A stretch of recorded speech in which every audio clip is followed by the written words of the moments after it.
ഇവളെ ഒന്ന് നോക്കിക്കൊള്ളേ, ഞാൻ ഇപ്പൊ വരാം കേട്ടോ. ശരി ആന്റി. മോളെ ഈ ചേച്ചി പറയുന്ന പോലെ ഒക്കെ അനുസരിച്ച് ഇവിടെ തന്നെ ഇരിക്കണേ, എങ്ങോട്ട് പോരുത് കേട്ടോ. മമ്മി ഇപ്പൊ വരാം. Okay mummy. മോളുടെ പേരെന്താ മോളെ? ചെക്കോ.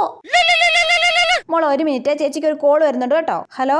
എടി നീ അസൈൻമെന്റ് എഴുതിയോ? എടി ഞാനിപ്പോ വീട്ടിലല്ല, ഒരു ആന്റിയുടെ വീട്ടിൽ ഹൗസ് വാമിങ്ങിന് വന്നേക്കുവാ. ഞാൻ എന്തായാലും അസൈൻമെന്റ് എഴുതാൻ പോവാ കേട്ടോ. എടി മരപ്പട്ടി അമൃത, ഞാനും കൂടെ വന്നിട്ട് എഴുതാടി. നീ പോടി. എടി കള്ളി എഴുതല്ലേ നീ. ഞാൻ എഴുതും. എടി മരമാക്രി പ്ലീസ് ഡി. നീ പോടി, ഞാൻ എഴുതും. എന്നാ പിന്നെ നീ പോയി എഴുതിരി മട്ടത്തി. അല്ല പിന്നെ മോള് നല്ല അനുസരണയിൽ ഇരിക്കുന്നുണ്ടല്ലോ. ഞാൻ പറഞ്ഞ പോലെ അനുസരിച്ചിരിക്കുവായിരുന്നു. ആണല്ലേ? മരപ്പട്ടി അമൃത എന്താ മോളെ പറഞ്ഞേ? മരമാക്രി. അയ്യോ ഇതൊക്കെ എവിടുന്ന് പഠിച്ചതാ? കള്ളി. അയ്യോ ഞാനൊന്നും പഠിപ്പിച്ചല്ല ആന്റി. മണ്ടത്തെ. ചൂടാ. ഇതൊക്കെയാണോ മോളെ കൊച്ചു പിള്ളേര് പഠിപ്പിക്കുന്നേ? ഇച്ചിരി സമയം കിട്ടിയതേ ഉള്ളൂ, അതിനുള്ളിൽ കൊച്ചിനെ ചീത്ത വിളിക്കാൻ പഠിപ്പിച്ചേക്കുവാ. മോളിങ്ങി വന്ന മോളെ, മോൾ അവിടെ ഇരിക്കണ്ട കേട്ടോ. അയ്യോ ഞാൻ ഫോൺ വിളിച്ചപ്പോ പറഞ്ഞു നോക്കി, ഈ കൊച്ചു തത്ത പഠിക്കുന്നവരോ പഠിച്ചു വെച്ചേക്കുവാ. ഭാഗ്യം ഈ പനക്കൊച്ചിന്റെ മുന്നിൽ വെച്ച് വലിയ ചീത്തയൊന്നും വിളിക്കാൻ ഞാൻ.